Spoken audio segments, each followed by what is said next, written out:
यहाँ पे मौजूद सभी लोगों को और सभी दर्शकों को मेरा नमस्कार, सबको मेरा प्रणाम।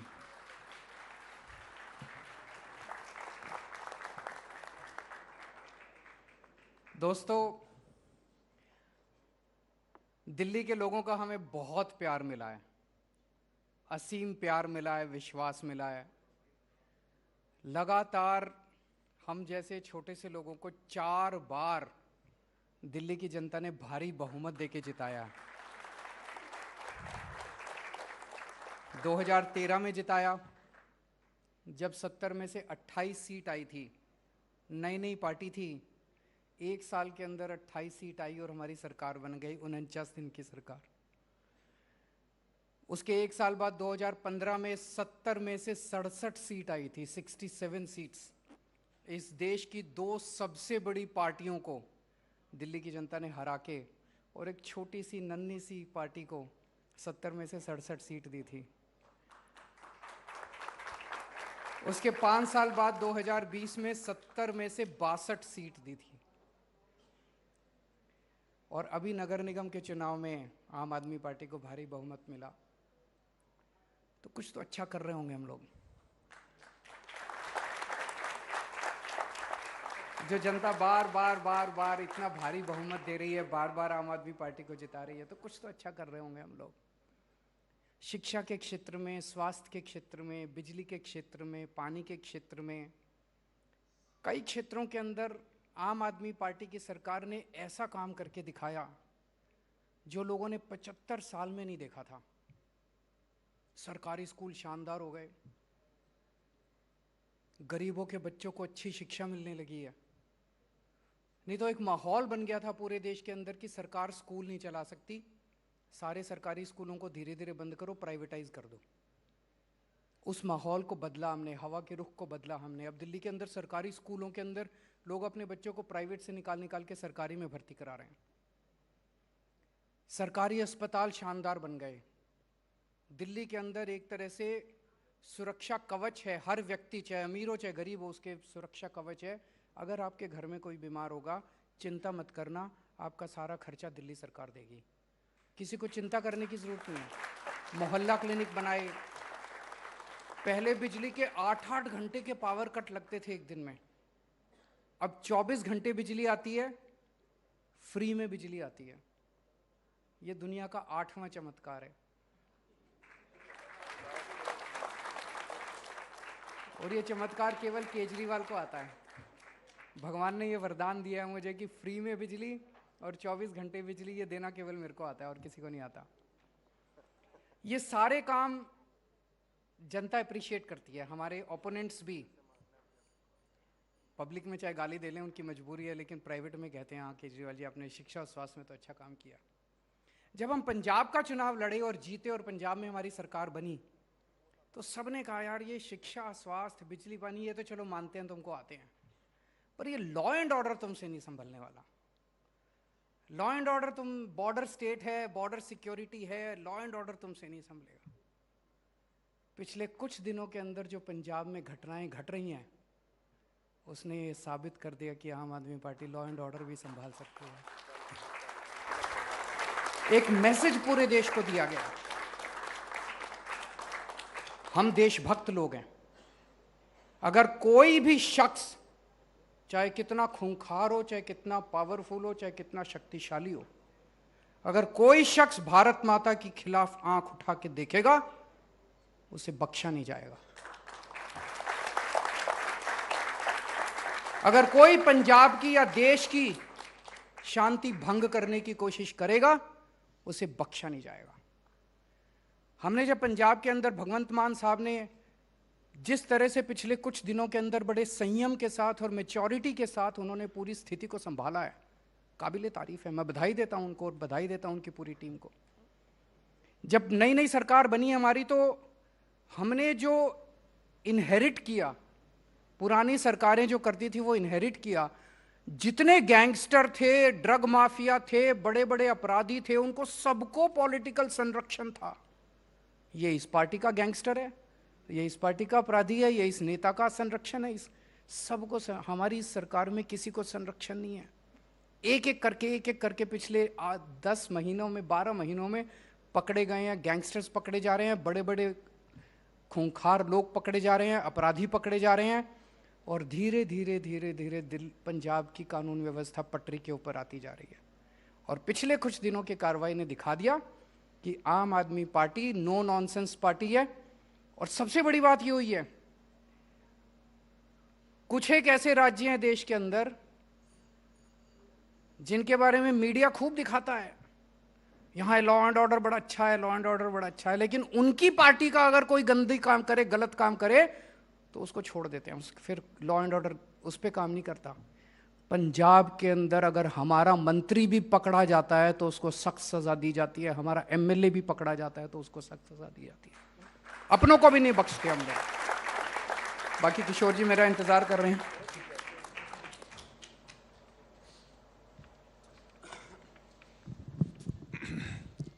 तो आपने तो अपनी बातें कह दी, तो पंजाब वाला सवाल अब मैं पूछूंगा नहीं। नहीं, आप पूछिए अगर कोई सवाल है तो। लेकिन ये सब कुछ ठीक है, आपने कहा हम 4 बार जीते, कट्टर ईमानदार छवि, कट्टर ईमानदार शब्द ही आपके साथ जुड़ गया, तो इसलिए लोग पूछते हैं कि आपके 2 मंत्री जेल में हैं, छूट भी नहीं पा रहे। इसका थोड़ा लंबा जवाब होगा,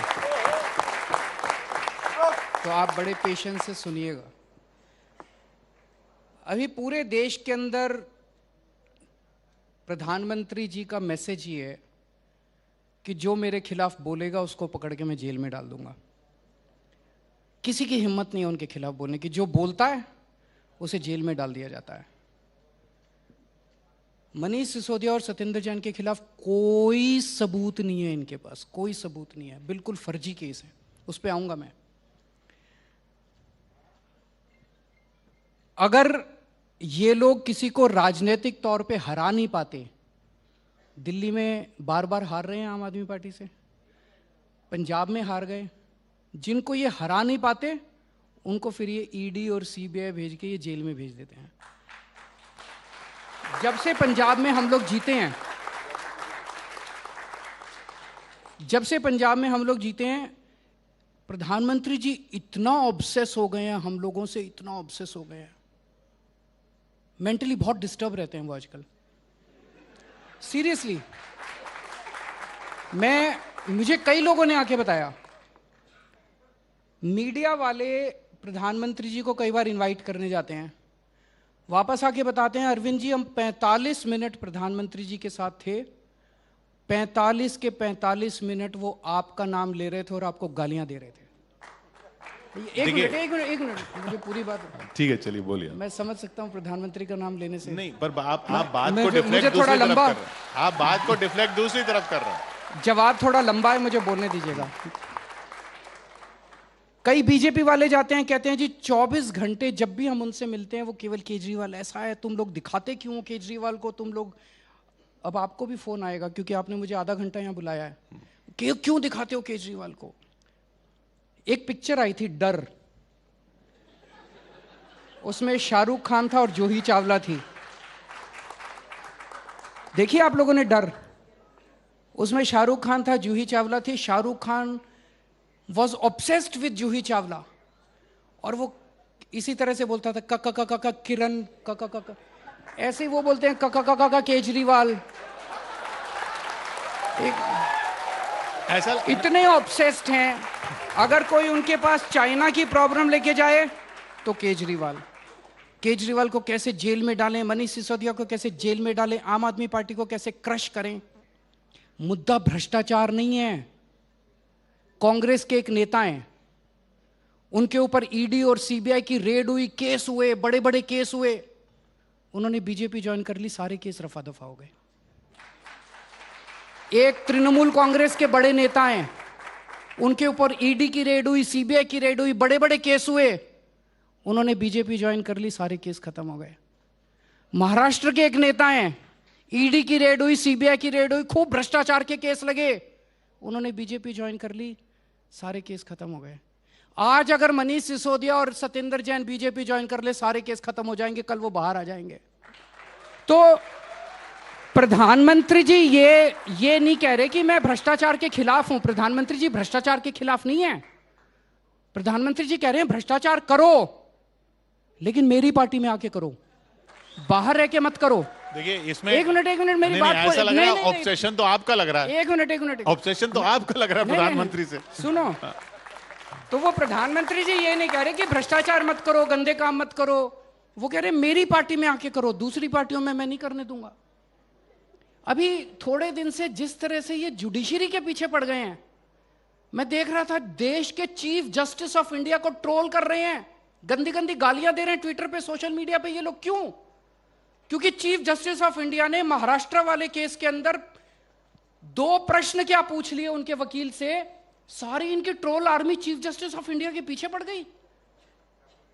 आप किसी जज को उनके वकील से प्रश्न भी नहीं पूछने दोगे? ये कैसा भारतवर्ष निर्माण कर रहे हैं यार हम लोग। कोई उनसे प्रश्न नहीं पूछ सकता, कोई उनसे मतलब सब लोग बैठ के बस उनकी आरती उतारे। ये देश, इस देश की कल्पना नहीं करी थी हम लोगों ने। ये तो आपने देखा ना कि किस तरह से ट्रोल कर रहे हैं चीफ जस्टिस ऑफ इंडिया को। सवाल ये सही नहीं है। नहीं, पर सवाल फिर भी आपके, ये सारे आपके राजनीतिक आरोप सही। मैं कह रहा हूं कि आपके मंत्रियों पर लगा है ना चार्ज, आपके मंत्री नहीं निकल पा रहे ना जेल से। जासूसी का भी आरोप लगा मनीष सिसोदिया पर। सबूत क्या है? वो तो वो साबित करेंगे ना वहां पे। साबित कहां किया अभी तक? मैं 1 मिनट आ रहा हूं। आप भी तो आप भी इल्जाम लगाते थे। 1 मिनट, मैं 1 मिनट आ रहा हूं, एक चीज पे आ रहा हूं। अभी मनीष सिसोदिया पे लेटेस्ट इन्होंने लगाया जासूसी का आरोप। कह रहे हैं मनीष सिसोदिया मोदी जी की जासूसी कर रहा था। हो सकता है मनीष सिसोदिया मोदी जी की जासूसी कर सकता है क्या? अगर मोदी जी की जासूसी कर रहा था मनीष सिसोदिया, तो ये आईबी रॉ बंद कर दो इनको सबको यार। ये कैसे हो सकता है यार? 1 मिनट। मनीष सिसोदिया पे आरोप है कि मनीष सिसोदिया ने शराब वालों से 100 करोड़ रुपए खाए, उनके घर पे रेड करी, सारा उनके गद्दे फाड़ के देखे, दीवारें तोड़ तोड़ के देखी कि कहीं छुपा रखा होगा, कुछ नहीं मिला। 10,000 रुपए मिले मनीष सिसोदिया के घर से। अरे किसी ने 100 करोड़ रुपए अगर खाए होंगे, करोड़ 2 करोड़ तो उसके ऐसे ही मिल जाते हैं अलमारियों के अंदर। कुछ नहीं मिला, उनके बैंक लॉकर से कुछ नहीं मिला, उनके गांव में कुछ नहीं मिला, कुछ। तो वो गया कहां? पैसा कहां है? लिकर पॉलिसी के अंदर आज तक आपने जो अखबारों के अंदर पढ़ा वो यही पढ़ा। आज इसको समन किया, कल उसको समन किया, आज इसको गिरफ्तार किया, कल उसको। सबूत क्या है? सबूत तो कुछ नहीं है। सतिंदर जैन के केस में आपका प्रश्न है कि बेल क्यों नहीं मिली। सतिंदर जैन के केस में 15 सितंबर को नीचे वाली जज बेल दे रही थी, बेल का ऑर्डर आने वाला था, आखिरी दिन उन्होंने जज चेंज करवा दिया। उसके बाद जब हाई कोर्ट गए, हाई कोर्ट में जिस जज के सामने लगा था वो जज चेंज करवा दिया। ये तो जज चेंज करवा देते हैं। तो सारी दुनिया गलत, आप ही सही हैं बस। नहीं, हमने ये कब कहा? जब फाइनल ऑर्डर आएगा तब आप देख लीजिएगा। नहीं, पर इसी तरह के देखिए भ्रष्टाचार के जो चार्जेस हैं, जब आंदोलन में लगते थे वो भी ऐसे लगते थे, वो लोग भी यही बोलते थे सबूत का है। हमने कब मना किया आप सबको जेल में डाल दो? डाल ही रहे हो आप सबको, किसी को छोड़ तो रहे नहीं। आप सबको जेल में डाल दो, हमने तो मना नहीं किया। राजनीतिक लड़ाई है, मैं तो कह ही रहा हूं। आप मेरे को यह बताइए कि जिन लोगों के खिलाफ जो दूसरी पार्टियों में थे, इन्होंने ईडी और सीबीआई भेजी, और जैसे ही उन्होंने बीजेपी ज्वाइन कर ली तो वो केस का क्या हुआ? वो धुल गए, सब सारे मामले धुल गए उनके। इतने सारे लोगों ने इन दिनों में जिनके ऊपर ईडी और सीबीआई भेजी गई, उनको बीजेपी में आते ही उनको उनके मामले बंद कर दिए गए, तो वो सारे मामले ठीक हो गए। तो भ्रष्टाचार अडानी के खिलाफ अभी तक केस क्यों नहीं? कभी ऐसा अडानी के खिलाफ अभी तक केस क्यों नहीं हुए? उसकी जांच भी नहीं हो रही। आपने जो बात की, इस पे विपक्ष इतना बड़ा हंगामा करके बैठा है, विपक्ष में भी आप लोग एक साथ नहीं है, आप अपना अलग राग लाप रहे हैं। आप मोदी जी के खिलाफ अलग खड़ा होना चाह रहे हैं, नीतीश अलग खड़ा होना चाह रहे हैं, ममता जी अलग खड़े होने दीजिए। उससे आपको क्या तकलीफ है? उनको होने दीजिए, जो अपना अपना कर रहा है अपना अपना करने दीजिए, आपको क्या तकलीफ? नहीं, तो यूनिटी जरूरी नहीं है अगर मुकाबला करना है आपको तो। हमें मुकाबला इसका नहीं करना, हमें देश के लिए काम करना है। सारा देश देख रहा है इस टाइम। हम स्कूल बनाना चाहते हैं, हमारा कसूर क्या है? हम स्कूल बनाना चाहते हैं, हम अस्पताल बनाना चाहते हैं, हम सड़कें बनाना चाहते हैं, हम बिजली बनाना चाहते हैं, हम पानी बनाना चाहते हैं। ये हमें काम करने से रोकते हैं। हमारे से इनकी क्या दुश्मनी है? हमारे से दुश्मनी ये है कि जो जो काम हम कर रहे हैं वो काम ये लोग नहीं कर सकते। मैं स्कूल बना रहा हूं, मैं चैलेंज करता हूं बीजेपी को, स्कूल बना के दिखा देंगे। इनके बस की बात नहीं है। क्यों? मैं अस्पताल कर दे, 75 साल में तो किया नहीं। शिवराज सिंह चौहान की कितने दिनों से सरकार है? 15-20 साल तो हो गए। वहां पे गुजरात के अंदर 35 साल से सरकार है इनकी, 30 साल से। बार-बार एक मिनट बार-बार बन रही ना, आप भी 30 तो कह साल रहे हैं से जीत रहे हैं, वो भी जीत रहे हैं। 30 साल से सरकार है, वहां स्कूलों की क्या हालत है। हम स्कूल बना रहे हैं, अस्पताल बना रहे हैं, ये कि हमारे वाले काम कर नहीं सकते तो एक ही फॉर्मूला है इनका, इनको काम करने से रोको। ये कोई कोइंसिडेंस नहीं है कि मेरा हेल्थ मिनिस्टर और मेरा एजुकेशन मिनिस्टर ये दोनों जेल में हैं, जिन्होंने हेल्थ में और एजुकेशन में काम किया था। हमारे काम रोकना चाहते हैं ये लोग। वो ये कह रहे हैं कि आपका एजुकेशन मिनिस्टर शराब मंत्री भी क्यों था साथ में? क्यों?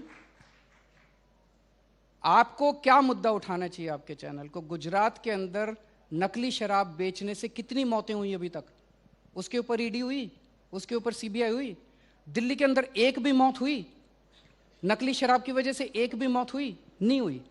तो दिल्ली की शराब नीति में कमजोरी थोड़ी है, कमजोरी तो गुजरात की शराब नीति के अंदर है, जहां पे इतनी मौतें हो रही है नकली शराब की।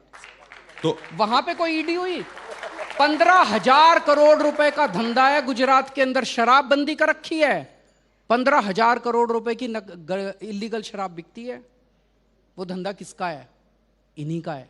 आप वहां चुनाव लड़के आए, आपने अभी लॉजिक दिया कि आपको बार बार दिल्ली की जनता चुन रही है, उनको भी बार बार गुजरात की जनता चुन वो रही एक है। चीज है, चुनाव जीतना एक चीज है, काम दूसरी चीज है। ये मैं काम की बात कर रहा हूं। दिल्ली में अगर आप जीत रहे हैं तो वो काम पे जीत रहे हैं, वो अगर वहां जीत रहे हैं तो वो बिना काम के जीत रहे हैं। भाई मैं तो आपको लेके चलता हूं, गुजरात लेके चलता हूं, स्कूल लेके चलता हूं, उनके अस्पताल लेके चलता हूं उनके। आप देख लीजिए उनके अस्पताल, आप देख लीजिए उनके स्कूल। इस बार भी चुनाव है, इस साल भी कहां कहां फोकस रहेगा आपका? देखते हैं, अभी सब जगह लड़ेंगे चुनाव, सब जगह लड़ेंगे आप तो। अभी गुजरात में आपको क्या लगता है क्या वजह रही आपके नहीं जीतने? क्योंकि अगर आप सब जगह चुनाव लड़ रहे हैं तो फिर आप पे इल्जाम यही आएगा कि आप इधर विपक्ष की बात करते हैं और उधर विपक्ष को ही नुकसान पहुंचाते हैं, मतलब कांग्रेस को नुकसान पहुंचाते हैं चुनाव लड़के। कांग्रेस को जिताने का ठेका हमने नहीं लिया हुआ। वो ठेका शायद मीडिया वालों ने लिया हुआ है, जो बार बार पूछते हैं कि कांग्रेस को क्यों वो कहते हैं कि आपने कांग्रेस को हराने का ठेका ले रखा है। नहीं नहीं, हमने जनता का ठेका लिया हुआ है, जनता के मुद्दों की बात करते हैं। गुजरात में गए, मेरा सारा कैंपेन गुजरात का देख लीजिएगा, मेरा पूरा कैंपेन पॉजिटिव कैंपेन था। मैंने गुजरात के अंदर जाके कहा कि मैं आपके स्कूल बनाऊंगा, मैं दिल्ली में बना के आया। मैं आपके अस्पताल बनाऊंगा, दिल्ली में बना के आया। आपकी बिजली दूंगा, मैं दिल्ली में दे के आया।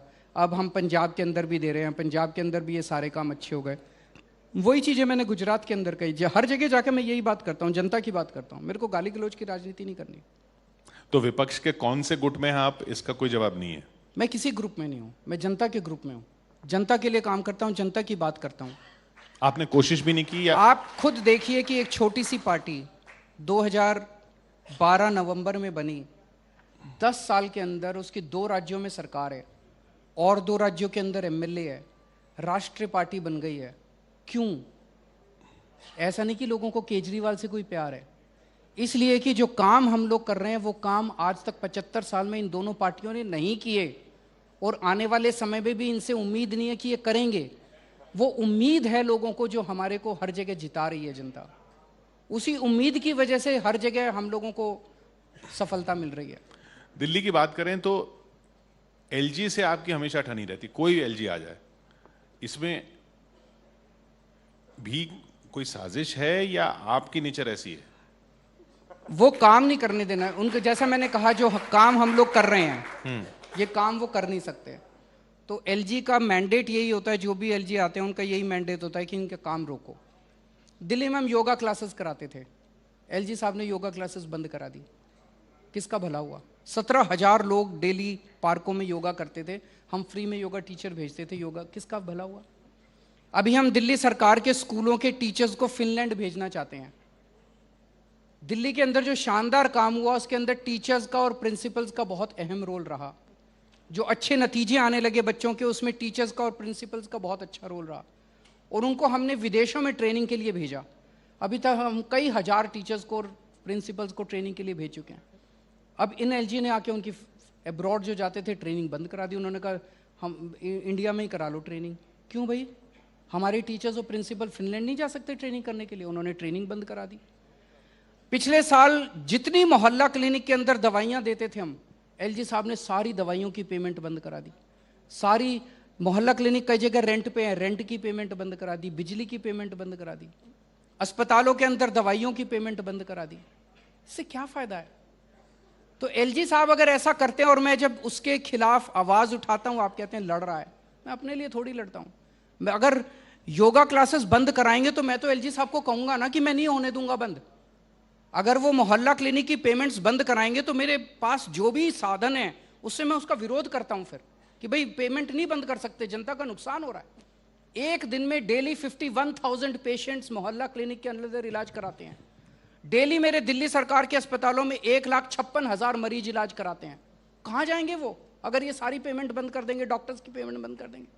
आपको जान के ताज्जुब होगा, पहली बार भारत के इतिहास में हुआ है, कल सवेरे दिल्ली सरकार का बजट आना है असेंबली के अंदर, केंद्र सरकार ने हमारे बजट पे आज शाम को रोक लगा दी है। कल सुबह बजट नहीं आएगा दिल्ली सरकार का। दिल्ली सरकार के एम्प्लॉयज को कल से तनख्वाह नहीं मिलने वाली, डॉक्टर्स को तनख्वाह नहीं मिलने वाली, टीचर्स को तनख्वाह। ये चल क्या रहा है? गुंडागर्दी चल रही है सीधी सीधी यार।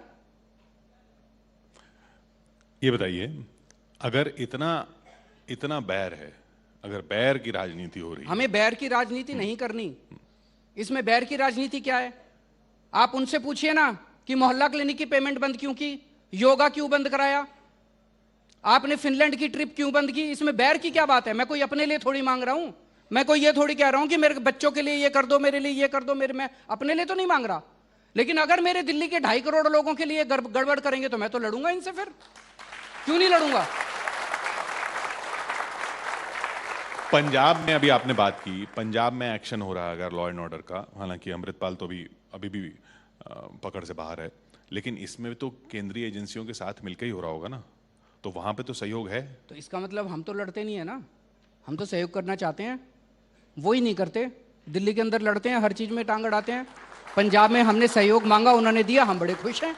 दिल्ली में भी सहयोग दें, हम तो चाहते हैं दिल्ली में सहयोग दें। पंजाब में आपने सहयोग मांगा, आपको मिला? हाँ मिला, मैं एक्नॉलेज करता हूं। केंद्र सरकार के साथ मिलके हुआ ऑपरेशन। दिल्ली में भी सहयोग क्यों नहीं करते? मैं तो आपके चैनल के जरिए उनको सहयोग करना चाहता हूं। आज भी मैं कहना चाहता हूं, प्रधानमंत्री जी कल बजट पेश होने दीजिए प्लीज, क्यों रोक रहे हैं इसको? तो आप कह रहे हैं कि ये सिर्फ और सिर्फ पॉलिटिक्स की वजह से हो रहा है, पर पॉलिटिक्स गंदी राजनीति है किशोर। राजनीति अच्छे काम के लिए होनी चाहिए। भाई चुनाव लड़े, चुनाव में जो करना था, गाली गलौज देना था, जो करना था कर लिया। चुनाव के बाद जो भी पार्टी जीतती है उसकी सरकार बनती है। जब उसकी सरकार बनती है तो वो सरकार, अब मेरी सरकार आम आदमी पार्टी के लोगों की सरकार नहीं है। आम आदमी पार्टी उसमें अब जितने मैं स्कूल बनवाता हूं उसमें बीजेपी वालों के बच्चे भी पढ़ते हैं, कांग्रेस वालों के बच्चे भी पढ़ते हैं। मेरे अस्पताल में बीजेपी वालों का भी इलाज होता है, कांग्रेस वालों के, सबके लिए काम करती है सरकार। सारी सरकारों को मिलकर काम करना चाहिए, तभी तो देश तरक्की करेगा। एक दूसरे के काम में टांग अड़ाएंगे तो देश तरक्की कैसे करेगा? लेकिन वो जो कहते हैं कि, और वो सब ऑपोजिशन पार्टीज के लिए कहते हैं, आपके लिए भी कहते हैं कि भाई अगर कोई गलत चीज मिलेगी तो उस पर क्या एक्शन ना हो? करो। तो वो कर रहे हैं, करो फिर, मना कब किया? लेकिन वो गलत चीज पे एक्शन थोड़ी कर रहे हैं। मैंने बताया आपको, भाई कांग्रेस का नेता मिला, उस पे सीबीआई और ईडी की रेड करी, उसने बीजेपी ज्वाइन कर ली, केस बंद। टीएमसी का नेता मिला, उस पे सीबीआई और ईडी की रेड करी, उसने बीजेपी ज्वाइन कर ली, केस बंद। अब उन्होंने मनीष और इसके ऊपर रेड करी है, करो, उनको जेल में डाला, डालो, अंतबंध तो मिलेगी, और 7 महीने रख लेना और 8 महीने रख लेना, केस तो कुछ है नहीं, दम तो है नहीं, कन्विक्शन तो होना नहीं है, बाहर आएंगे ही आएंगे। आज अगर वो बीजेपी ज्वाइन कर ले, इनके भी केस खत्म। तो ये मामला भ्रष्टाचार के खिलाफ नहीं है। नहीं, पर अगर इनके अपने एक मिनट इनके अपने लोग, आप ये बताइए कि अडानी के ऊपर आज तक एक भी केस, एक भी इंक्वायरी क्यों नहीं हुई है? इनके हैं, इसलिए नहीं हुई है। तो ये बताइए कि मामला तो अदालत में है ना, अदालत क्यों नहीं राहत दे रही? मैं यही तो बताया आपको कि भाई राहत देने वाली थी सतिंदर जैन के केस में, ये तो रिकॉर्ड पे है। सतिंदर जैन के केस में जो जज थी, उन्होंने 3 हेयरिंग में, फ्रंट पेज पे आया अखबारों के अंदर, 3 हेयरिंग में सीबीआई से पूछा, बार बार ईडी से पूछा, एक सबूत तो लाओ सतिंदर के खिलाफ, एक सबूत तो लाओ। तीसरी हेयरिंग में ईडी आके कहती है हमें जज पे भरोसा नहीं है, जज बदलो। उन्होंने जज, एक सुन तो लो यार, जज बदल दिया उन्होंने। 4.5 महीने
का विश्वास हो हमारे, हम गाली कुछ ऐसा काम करके जाएं, आज संतुष्टि होती है।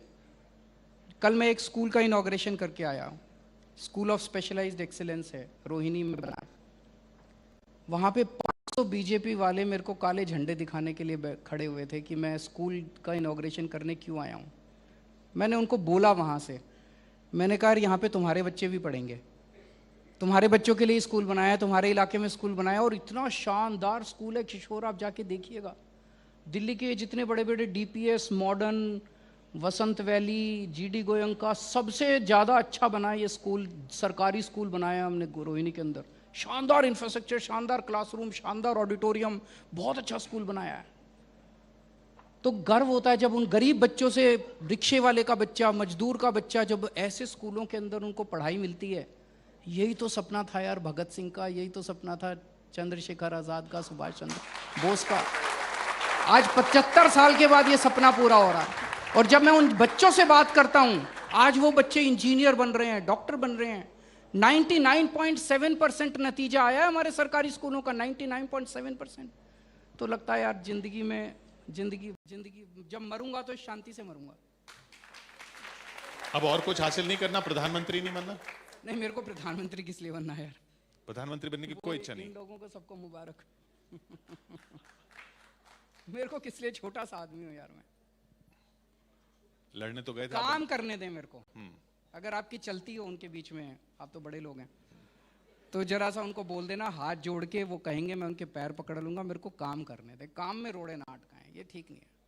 काम रोकना ठीक नहीं है, वो देश के साथ गद्दारी है अगर आप काम रोकते हो तो। वो कहते हैं बस आप ऐसे ही बातें कर करके जनता को बरगला रहे हैं। वो बातें कर करके बगलाते हैं, मैं काम बरगलाता हूँ, वो उल्टी सीधी बातें करते हैं। कोई इच्छा नहीं आपकी मोदी जी के मुकाबले खड़े होने की? मैं क्यों, मैं छोटा आदमी हूँ यार, वो बहुत बड़े हैं, मैं कहाँ उनके सामने खड़ा हूँगा यार, बहुत ताकतवर हैं वो। आप गए थे बनारस लड़ने? कोई बात नहीं, लड़े थे 2024 में ऐसी कोई इच्छा नहीं है? नहीं, मैं उनके खिलाफ नहीं लड़ने वाला। नहीं, उनके खिलाफ नहीं लड़े, लेकिन हमारी छोटी सी पार्टी है, 2 राज्यों के अंदर पार्टी है, बीजेपी बहुत बड़ी पार्टी है। लोकसभा चुनाव तो आप लड़ेंगे? World's largest party, we are the world's smallest party. वो वर्ल्ड्स लार्जेस्ट पार्टी जो है, वो वर्ल्ड स्मॉलेस्ट पार्टी को कुचलने में लगी हुई है यार। हमने कहा तुम्हारे पास और इतने काम है यार, वो कर लो। आप लड़ेंगे तो सही लोकसभा चुनाव? नहीं लड़ेंगे, कहाँ लड़ेंगे देखेंगे। और उसमें क्या समीकरण बनेंगे? अभी कुछ बातचीत हो रही है? डिसाइड नहीं हुआ है, जो भी डिसाइड होगा बताएंगे। बातचीत है किससे? बाकी लोगों से देखेंगे, अभी तो 1 साल है, अभी तो 1 साल बहुत होता है। पर आपकी नज़र में भाई, राजनीति के और ऐसे स्टूडेंट तो आप हो ही गए हैं जो आपने बीजेपी को हराया है, और बहुत कम लोग हैं जिन्होंने बीजेपी को हराया है। तो बीजेपी को अगर हराना हो 2024 में, पहली बात तो क्या हराया जा सकता है? 2024 अभी बहुत दूर है, 1 साल है, 1 साल बहुत होता है राजनीति के अंदर। तो हराने के लिए क्या करना होगा? मेरा मकसद किसी को हराना या किसी को जिताना नहीं है। हमारे सामने हमेशा देश है। अगर आपके पास एजेंडा है जो कि जनता को पसंद है, जनता आपके साथ खड़ी होगी। और अगर आपके पास एजेंडा, आप 10 पार्टियां 15 पार्टियां मिलके जनता के पास जाएं और बोलें हम मोदी जी को हराने आए हैं, तो जनता को वो एजेंडा पसंद नहीं है। जनता कहती है हराने और जिताने का काम हमारे ऊपर छोड़ दो, हम जिता देंगे, हम हरा लेंगे, तुमको वोट क्यों दें, तुम क्या करोगे, वो एजेंडा जरूरी है। इसीलिए आप मेरा कोई भी पंजाब का कैंपेन उठा लो, दिल्ली का कैंपेन उठा लो, गुजरात का, मेरा कैंपेन पॉजिटिव होता है। मैं जनता के बीच में जाके कहता हूं मेरे को वोट दो, मैं तुम्हारे बच्चों का भविष्य बना दूंगा। मेरे को वोट दो, मैं तुम्हारे बच्चों को नौकरी दूंगा। मेरे को वोट दो, मैं तुम्हारे बच्चों के लिए स्कूल बनाऊंगा, तुम्हारे परिवार के इलाज का इंतजाम करूंगा, सड़कें बनाऊंगा, बिजली दिल्ली में करके आया हूं, पंजाब में कर रहा हूं। ये जनता को पसंद आता है यार, ये हमारे घर की बात कर रहा है, ये देश की बात कर रहा है। मैं वहां जाके कहूं ये ऐसा, ये वैसा, ये गाली गलौज, जनता को गाली गलौज पसंद नहीं है। अंत में केजरीवाल जी, आपसे कई बार ये पूछा गया कि आप आए थे कि राजनीति दलदल में है, उसको निकालना है। अब आपको ऐसा नहीं लगता कि आप बजाय राजनीति को निकालने में, दलदल ने आपको अपनी तरफ खींच लिया? बिल्कुल नहीं, बिल्कुल नहीं। कोई दुख नहीं होता ये सब इतना मंत्री अपना दुख होता है ये काम नहीं करने दे रहे। आज अगर देश का प्रधानमंत्री पढ़ा लिखा होता, मैंने उनके वीडियो देखे हैं, एक वीडियो वो बड़े गर्व के साथ कहते हैं मैं पढ़ा लिखा नहीं हूं। ये आप पर्सनल अटैक नहीं कर रहे? आप सुन तो लीजिए, आपको इतनी तकलीफ क्यों होती है? नहीं नहीं, आप अगर मेरे को बोलने तो दीजिए। आप प्रधानमंत्री का नाम लेते ही आप कूदने लग जाते हैं। शांति रखिए, सुनने वो भी नहीं सुनना चाहते, आप भी नहीं सुनना चाहते। आपको हाँ चलिए। एक इंटरव्यू था राजीव शुक्ला जी का, आपने देखा है वो? जी जी बिल्कुल देखा। उसमें वो कहते हैं कि मैं हाई स्कूल से आगे नहीं गया। एक और भाषण चल रहा है सोशल जिसमें वो कहते हैं मैं पढ़ा लिखा नहीं हूं। पढ़ाई लिखाई जरूरी नहीं है। अगर किसी देश का प्रधानमंत्री ये विचार रखता है कि पढ़ाई लिखाई विकास के लिए जरूरी नहीं है, वो देश कैसे तरक्की कर सकता है? ऐसा विचार उन्होंने रखा नहीं। सुन लीजिए। नहीं, ऐसा विचार नहीं। देखिए अगर आप ऐसी बात कर रहे हैं तो ऐसा मेरे को बात पूरी तो करने दीजिए। आप जो बोल रहे हैं कि पढ़ाई लिखाई जरूरी नहीं है, वीडियो चला दीजिए। ऐसा विचार तो उन्होंने कभी नहीं रखा। वीडियो कि चला पढ़ाई लिखाई दीजिए, जरूरी नहीं है। वीडियो चला दीजिए।